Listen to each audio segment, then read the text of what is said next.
السلام علیکم، میں ہوں ذیشان اور آپ دیکھ رہے ہیں میٹ ٹاک ود ذیشان۔ کیا آپ کا بچہ روز صبح اسکول جانے کے نام پر رونے لگتا ہے؟ کیا وہ شکایت کرتا ہے کہ اس کے پیٹ میں درد ہے یا سر چکرا رہا ہے، لیکن جیسے ہی اسکول کا وقت گزرتا ہے وہ بالکل ٹھیک ہو جاتا ہے؟ آج ہمارا ایپیسوڈ 3 ہے اور آج کا موضوع ہے اسکول کا خوف اور علیحدگی کی بے چینی۔ اکثر والدین اسے بچے کا بہانہ سمجھتے ہیں، لیکن نفسیاتی طور پر یہ ایک حقیقی تکلیف ہو سکتی ہے۔ چھوٹے بچوں میں اپنی ماں یا گھر والوں سے دور ہونے کا ڈر فطری ہے، لیکن اگر یہ ڈر اتنا بڑھ جائے کہ بچہ اسکول جانے سے مکمل انکار کر دے تو اسے سیپریشن انگزائٹی ڈس آرڈر کہا جاتا ہے۔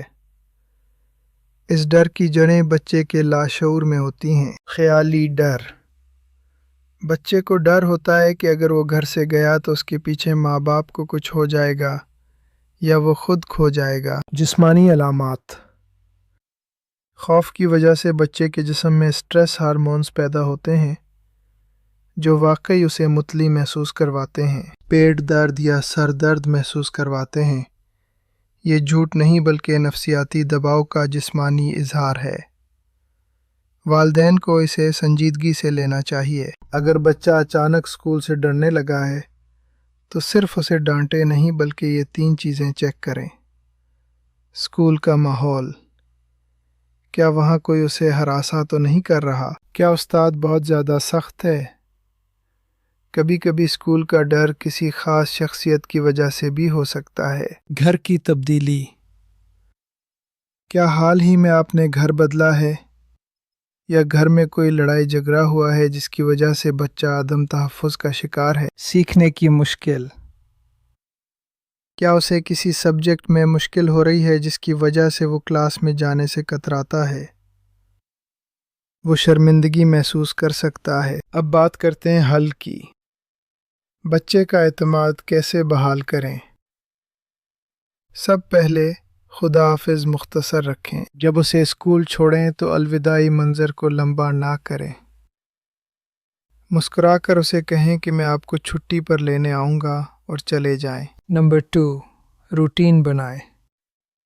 بچے کو بتائیں کہ اسکول کے بعد کا وقت کیسا ہوگا۔ جب آپ واپس آئیں گے تو ہم مل کر کھانا کھائیں گے۔ اس سے اسے تحفظ ملتا ہے۔ تیسرا قدم ہے اسکول سے رابطہ۔ اساتذہ کو بتائیں کہ بچہ بے چین ہے تاکہ وہ اسے کلاس میں مصروف رکھ سکیں۔ تعاون بہت ضروری ہے۔ یاد رکھیں، آپ کی محبت اور تھوڑی سی سمجھداری بچے کے اس خوف کو ختم کر سکتی ہے۔ اسے بزدل یا ڈرپوک کہنے کے بجائے اس کا سہارا بنیں۔ کامنٹس میں بتائیے کہ آپ کے بچے نے کبھی اسکول جانے سے انکار کیا ہے۔ ہم آپ کے تجربات جاننا چاہتے ہیں۔ اگلی قسط میں ہم ایک بہت ہی سنجیدہ موضوع پر بات کریں گے: بچوں میں ڈپریشن اور اداسی کی علامات۔ میں ہوں ذیشان۔ اللہ حافظ۔